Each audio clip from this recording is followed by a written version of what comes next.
Why the World is Broken. Part 1. Fear of Death.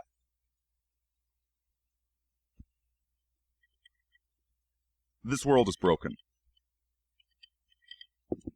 Doesn't take any great scholar to tell you that. Just open up your eyes and look around. 50 years ago, you could go and buy a coffee maker, and it would last you the rest of your life. These days, you're lucky if you get 6 months out of it before it has problems. Look at our political movements. As Jim Goad said, wherever the crowd is, they got there too late and for the wrong reasons. How many more of these political movements, of these subcultures do you need to see start out with all this promise, all of this hope, and just get flooded by people that just want to fight, that just want destruction? And soon enough you have two sides fighting over garbage and completely ignoring the reason the fight was happening in the first place. Look at our pop culture. Look at our entertainment. It's nothing but these stories that are so foundationally unfulfilling. We go and we watch the movie, or we play the video game, and there's all this excitement, there's all of these special effects, but there's no catharsis. There's no true psychodrama at the core of it, and we're left afterwards feeling cold and inadequate and desperate for more. This world is broken, and one of the reasons for it being so broken is because we fear death. Now I'm going to tell you 3 stories, 3 examples of what the fear of death does. And the connection might not be obvious at first, but it will become apparent. The first is the story of modern economics, and about how we think we are above nature. Now, what have we been doing for the past 80 years, but it's become increasingly evident in the current era? What do we do whenever there's an economic downturn? Whenever people are getting laid off, whenever they can't afford to pay their mortgages? Well, we say what we need to do is increase spending. Because if we increase spending, that's going to increase the number of jobs out there, and those people will be hired again. So we lower the interest rate, we make credit a lot cheaper, we give everybody a credit card, so that they rush out and start buying brand new tech gadgets that they don't really need in the first place. And the theory is that will give everybody a job. But here's what happens when you make credit cheap for the consumer. You also make credit cheap for the producer. So, you have all of these consumers with a bunch of cheap credit to go buy stuff. If you're a producer, you borrow some money, you expand your operations, and you start producing more junk. So none of the companies go out of business. All of the companies have access to this cheap credit, they start producing more junk, and the consumers are buying more junk. And what happens because of this? What happens is that quality drops.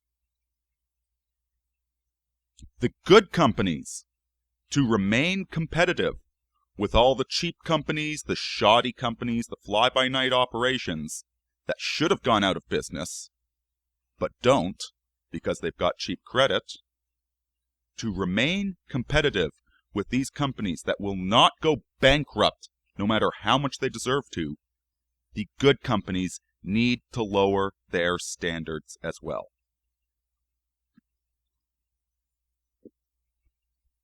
So it really doesn't matter if you buy a General Electric coffee maker or if you buy some cheap knockoff from China.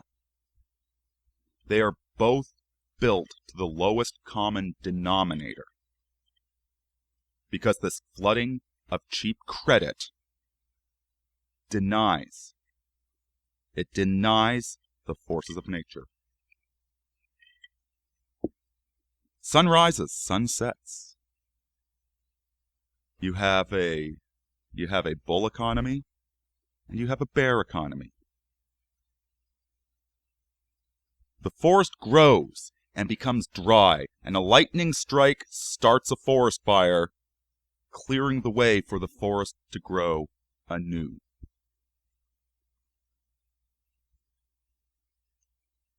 Man, however, man thinks he is above such things, that we don't need a forest fire, that we don't need a nighttime, that we don't need a bear market. We are going to keep the economy in a perpetual bull market. We are going to hop it up on uppers and keep it going. And a brain-dead zombie is what we have. Let's talk about our psychodramas for a moment. Let's talk about our subcultures. Let's talk about sports ball. With the understanding that we're not just talking about sports ball.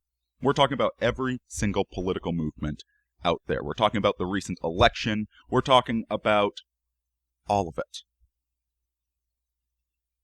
And it's perfectly summed up in sports ball. So let's say you're a big fan of this. You go and watch the sports ball game, and you're sitting there in front of your TV wearing the jersey, and you're jumping up and cheering every time they score a goal, and you're getting angry whenever the ref makes a judgment that you don't like, and you are so invested in this event that has nothing to do with you. And at the end of the game, maybe you're cheering because your team won, maybe you're crying because your team didn't. But at the end of the day, you have lost and you have benefited nothing. Maybe you made a $50 side bet on the game, but that doesn't matter to you. You spent $100 on all the accoutrements to watch the game in the first place. The $50 is nothing. You've already wasted $100 on it. You just had this huge psychodrama that meant absolutely nothing whatsoever. There were no consequences to this psychodrama. And this is all politics has become now. Politics has devolved into two camps yelling at each other, calling the other ones villains, and calling themselves virtuous. With no consequences, no real consequences for either group. There are real consequences, but we don't talk about those. The consequences that the two groups talk about are mostly illusory in nature.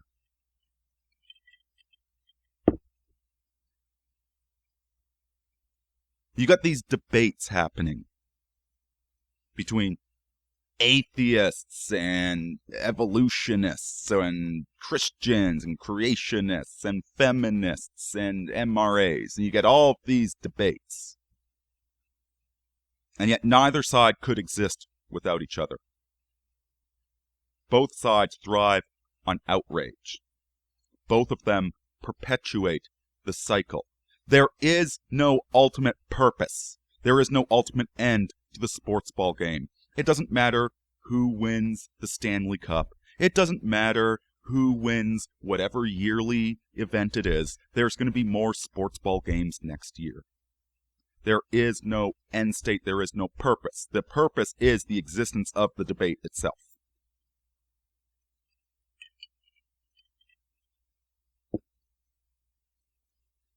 These are false psychodramas. That's all they are.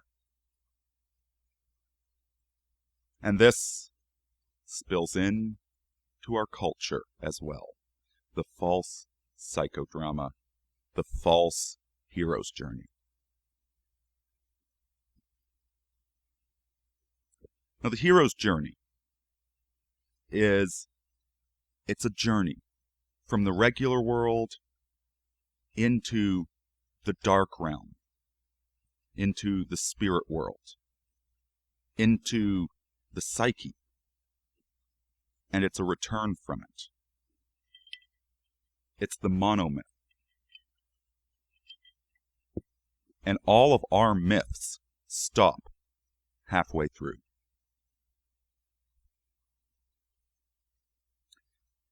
Star Wars, Episode 4. This is generally held up as a perfect version of the hero's journey. Except it's not. It's a stunted hero's journey. But let's run through it as if it is the real hero's journey. So the journey starts off. Step 1 is the ordinary world. This is where you're introduced to the hero. You understand their environment, where they come from, their family, their history. But there's something pulling at the world, at the hero. Leading to step 2, the call to adventure. This is where Luke Skywalker learns about the princess that needs rescuing, and he learns about the Jedi. He learns about the lightsaber. But next you have the refusal of the call. I can't do it. I have farming to take care of. I need to do all of this. This refusal is met with events that cannot be ignored. They refuse the call but are forced into it, at which point they get to meet the mentor. Luke Skywalker finds Obi-Wan Kenobi, and Obi-Wan Kenobi teaches him how to leave his regular world and go across the threshold into the dark world. At the end of Act 1, this is where Luke Skywalker goes to the hive of scum and villainy under the tutelage of Obi-Wan, and he meets with a pirate and a smuggler and escapes Tatooine while running from the law. He's gone from the regular world, where he is a good farm boy, into the dark world of being an outlaw. Next, in the dark world, he starts to challenge himself. This is step 6, tests allies and enemies. He is tested, he is challenged, and he passes the test. He passes the challenge, he overcomes. He figures out who his allies are and who his enemies are. And once he is ready through these tests, comes step 7, the approach. This is where we are at the end of Episode 4, A New Hope. The approach. We are on Yavin. The Death Star is coming. We know what the Death Star is. We know who Darth Vader is. And Darth Vader knows who Luke Skywalker is. He knows who the Rebellion is, who they are. These lines have been drawn in the sand now. Good guys and bad guys. So there's the approach, the Death Star approaches, and the X-Wings and the Y-Wings, they approach the Death Star. And finally, the ordeal. Ordeal, death, and rebirth. This is supposed to be the middle of the story. But in Star Wars, this is the end of the story. And after it, there's a very, very short denouement, which is step 9. Reward. This is where the hero grasps the treasure that they're supposed to have.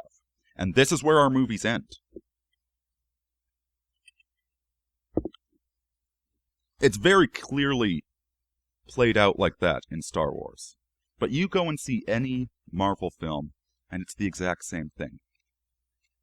There's a big bad guy out there, and he's the bad guy because he's the bad guy. And the hero needs to go fight the bad guy because he's the hero.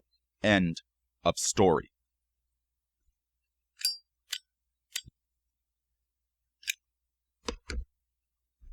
In a real story, this isn't where it ends. No, after defeating the bad guy, there's the road back. This is where the hero reflects on what they paid for this thing they acquired. They begin to understand what this thing is that they acquired through the price they paid for it. They begin to understand that the villain wasn't truly a villain. It's just another person. It was just another force in the universe, like they're a force in the universe. And thus, going through that darkest quadrant of 8 to 10, from the ordeal, which is their death and rebirth, to the road back, they have gone fully through the dark world. They are now part of the dark world, leading to step 11, the resurrection. Mario, in the resurrection, Mario has been through the ordeal. He has fought off Bowser, he has rescued Princess Peach, and now he comes to realize that his enemy was never Bowser. Bowser is just another man. That Princess Peach was not a reward. Princess Peach is just another human being on her own journey. This is where Mario achieves enlightenment, and he realizes what it means to be a hero and what it means to be a villain, and that we all have both these elements inside of ourselves.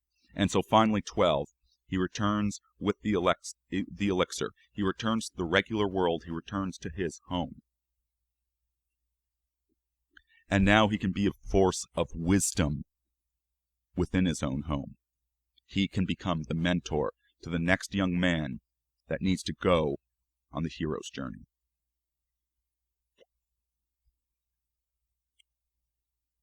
That's the true catharsis that comes from it all.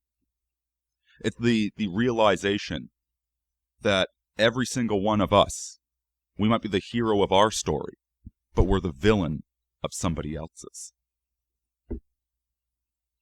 When you go to church, if you go to church, the Christian psychodrama, we in the pews, we're not the protagonists. We are the villains. We are the ones that crucified Christ on his hero's journey, and yet he came back with the elixir. And so we return to him as penitents, as petitioners, asking for this wisdom. If you study the Bhagavad Gita, Arjuna eventually comes to realize that he himself must also be the villain when he fights his old family members, because that's the only path forward. The hero's journey is painful. It's self-examinatory. It's self-revelatory. You learn about yourself. You learn things that hurt about yourself, but that's not what we have nowadays. That's not what we want. We want to stop the hero's journey at point 8, right on the brink of the darkest moment. We want to pretend that everything is fine. Everything's happy.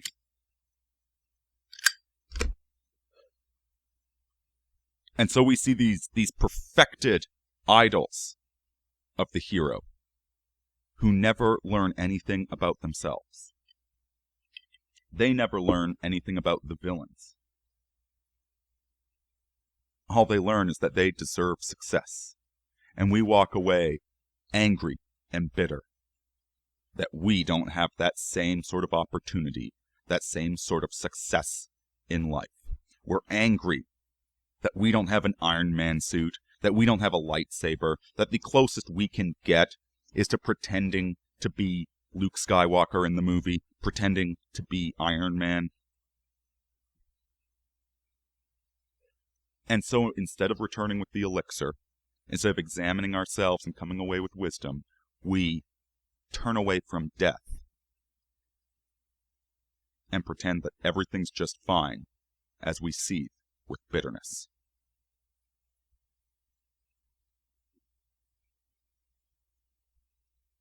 So what is death? What is death? Well, it's the end, but it's more than just the end. Death is the final judgment. Now, whether you believe that you are going to encounter the book of life and be held accountable for all of your deeds, or if you believe that consciousness ceases, there's that eternal nothingness. Either way, it's a judgment. Your body is going to be lying there in that casket, as all the friends and family, those that are left, those that you still have, stand around. And they'll say kind words, but the fact is your life is over. There's no more hope. There's no more opportunity. The final chapter has been written. The work is completed. There's nothing more to be added to it. Whatever it was, it stands for whatever it was. Death is that judgment. And whenever we are judged, we fall short. Whenever you take a test, very seldom do you get 100% on that test. If you get 100%, then the test was far too easy, wasn't it? What's the point of taking a course, of doing a test, where you get 100%? Any test worth taking is going to be a failure, and that ultimate test of life, you are going to fail on it. And so death isn't just death itself, the final arbiter. Death is something that happens to us every single day. Every single day when we go to sleep, that day is completed, that day is finished. Everything that could have been done, all those possibilities, they no longer exist. Instead, what was done is all that exists. And there's going to be failure in that. Most days of your life, there's going to be failure. And failure, well, failure leads to suffering. The business that made bad investments, it's a cockamamie idea. That business that during the bull market, that everybody was so eager to invest in this business. This sounds like an idea. Maybe we can make $1 million. Some of those businesses go on to make money, but a lot of them fail. And this creates suffering.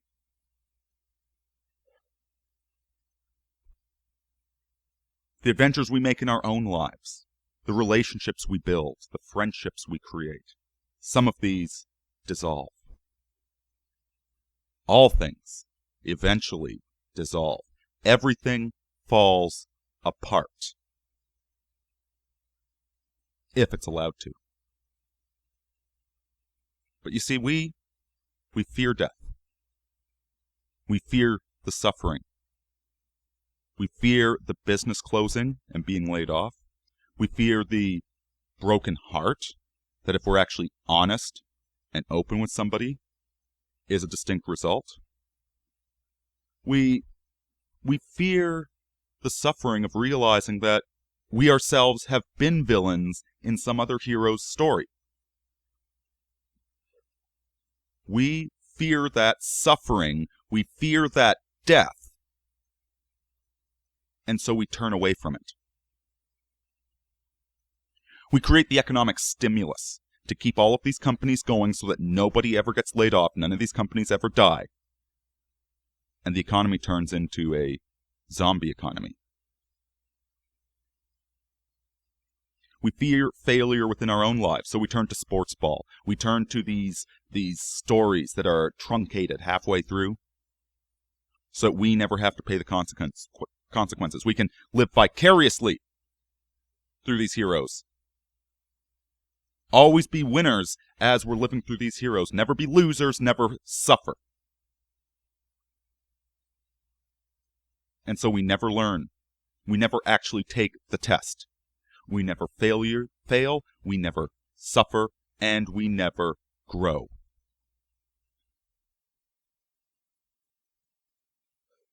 Failure and suffering is necessary for growth, and we shy away from it. We deaden ourselves with heroin. We deaden ourselves with other psychoactive substances. We deaden the economy with stimulus. We are terrified of falling asleep, of entering the dark world, because we do not want to admit what sort of monsters lie beneath the surface. And because we are afraid of these monsters, because we are afraid of death, we are afraid of the darkness, because we do not enter it, those monsters chase us for our entire lives. They run us ragged. And that energy that we started with in youth is bled from us. We are bled dry like the victim of a vampire, and we become that vampire's willing servant. We ourselves become undead because we fear death.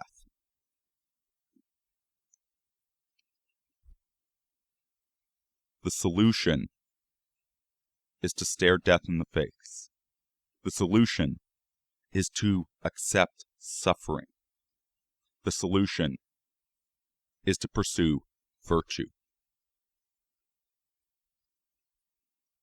When you are suffering, there's often nothing you can do about it. If you are working for a company, you are going to get laid off eventually. Could be through your fault, or could be through no fault of your own. You are going to be laid off. That part's inevitable.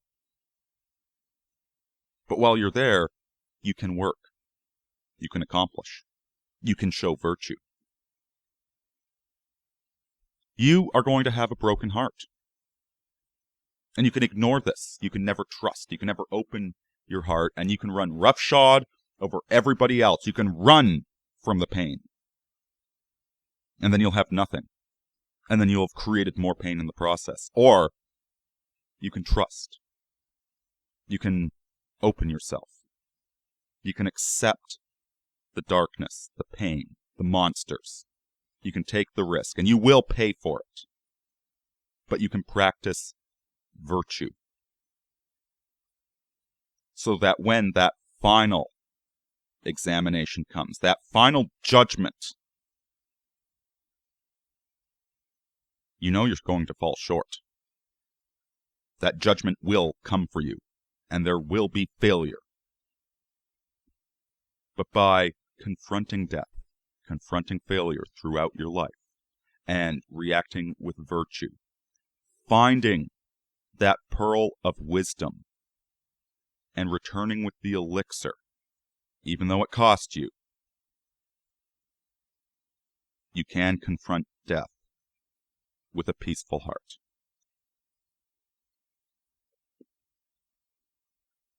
I'm going to leave you with a short poem by the 17th century Japanese poet Matsuo Basho, which some of you might recognize from the Ian Fleming novel. You only live twice. Once when you're born, and once when you look death in the face.